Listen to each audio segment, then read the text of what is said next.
Hey, in this third video of the series Mistakes in Sales to Avoid, we talk about a few other considerable mistakes we all do.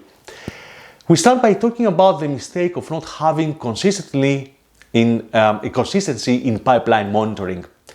For some, this may sound obvious, but it's not the case for all people out there, and especially those that have little experience in sales. Being consistent in monitoring your pipeline, the opportunities you run, is a very important task. It needs to become part of your daily and weekly routine. You may have noticed that customers and leads are not reacting as often as you wish. It seems often the case that clients are not immediately respond to your communication. That's absolutely normal, as their world includes other priorities. But for you, it's not the only thing they deal with. The destiny of an opportunity is with you, not with the client. It's mostly in your interest to win the opportunity. Therefore, constantly monitoring and managing your pipeline is vital to keep the opportunities hot and the prospects engaged. The task begins with keeping a clean record of all of your opportunities. It's also good to keep a similar record to those leads that are worth prospecting. Record all the communication and activity you have already with them so far and have a clear action plan to what and when the next touch point is, what your objective is, and what needs to be done to achieve this objective. Depending on the stage a prospect belongs, either an opportunity that is in advanced level or in initial stage, the monitoring should be more or less frequent. For example, in advanced opportunities, you should keep a close eye on a daily basis. For those earlier in the stage, keep a weekly task or a bi-weekly one. So many opportunities are lost because we lose consistency and commitment in looking after them. Change the way you treat them from today. Another mistake we all do is that of ignoring the conversion ratios in our funnel creation. I talked about the effort one is to make in the lead generation process. I also said that sales is a numbers game. From these allegations, one can infer that the more leads one has, the more sales are booked. This is theoretically true, but is the right way of thinking? No, it's not. Chasing hundreds of thousands of leads with just the hope that some of them will be converted is a wrong approach in my opinion, and not good for sales, as you may leave lots of hidden opportunities there. Building a strong funnel and working with big volume of leads requires that you work with your conversion ratios at each stage of the funnel. Let's take for example the first and simple stage of the first touch with a lead. How much time have you spent in drafting the message and the subject line of the email you will send? Have you tested different messages? Which one seems to have a better conversion ratio? You will be surprised how the outcome of your efforts will be improved by trying to improve the conversion ratios in each step of your sales process.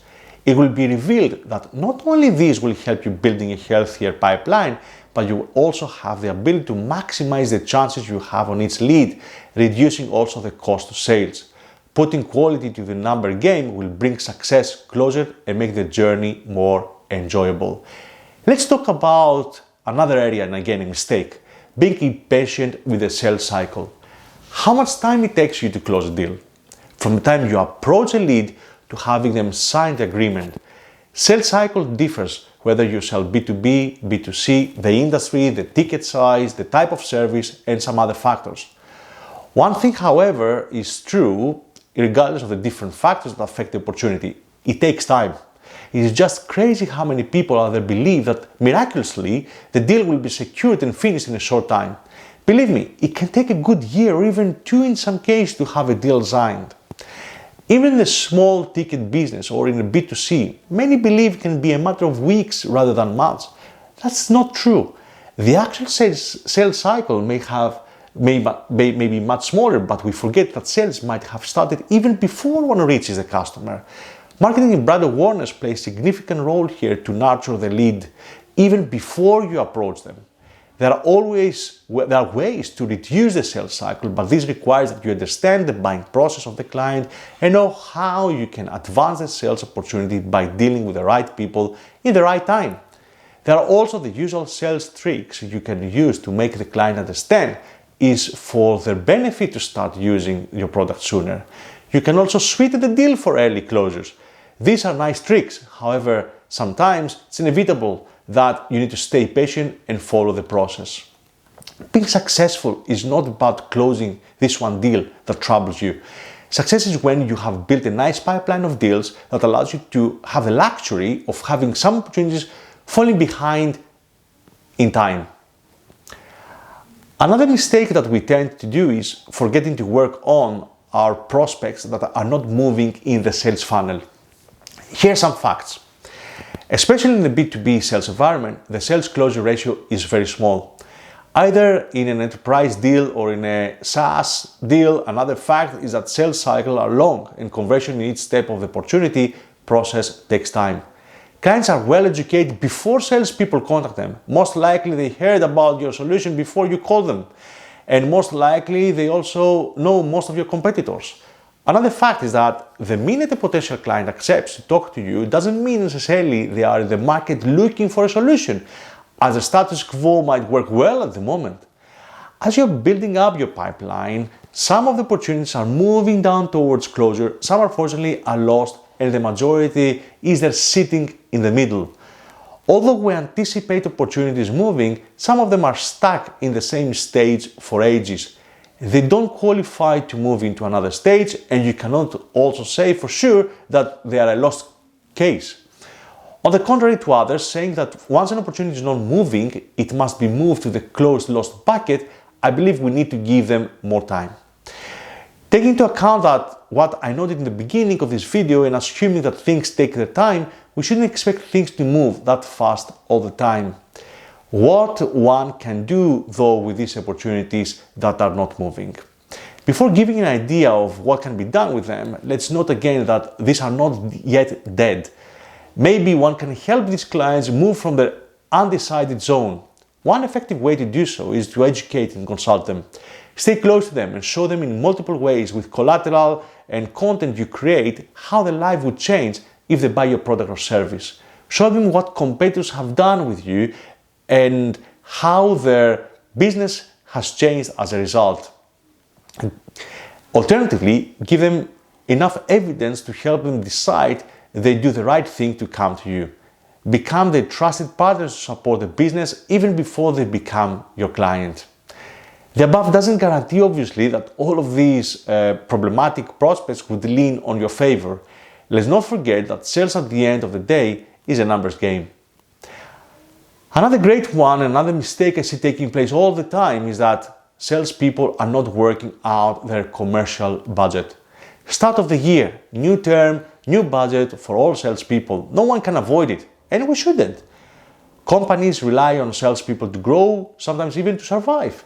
Cash flow is important, and forecasting is equally necessary so that the company builds its cash flow expectation and be able to organize its future spending and investing. Normally, the budget question is a matter that is discussed in a very high level, and normally a conversation takes place with sales to see whether such targets are feasible and attainable. Once the budget is decided and agreed in high level with sales, quota is given to individual salespeople. The budget or alternatively the sales target, either in individual or in a company's level, is the desired outcome for a certain period. How can one decide the path to this number? How can you make sure you follow certain activities to achieve that? To do so, one can work on their commercial budget. Commercial budget is a paper exercise that can show you even how many leads to have, how many calls to make or emails to send to achieve the anticipated target. It's an easy Excel exercise that everybody can do. Work out as a first step how many opportunities you need to have to achieve the deals you want. Work carefully the conversion of that. Are you going to close 1 out of 4 opportunities? Then work out how many prospects you need that will lead to qualified opportunities. Is it again 1-to-4 ratio? Finally, you need to think how many leads you need to work with and approach to make your prospect list and consequently your opportunities. And here you go. You know exactly how many leads you should have. Important note here is that one should be very careful in the conversion ratio they use. 1-to-3 or 1-to-4 will have a big impact in the exercise. In regards to the levels I present above, these are used for demonstration purpose. One can use as many in different levels as they like. The above exercise saves you from risking missing your target. It shows you the path to achieve it. Don't expect that targets are achieved like magic. Consistent and planned work is the answer.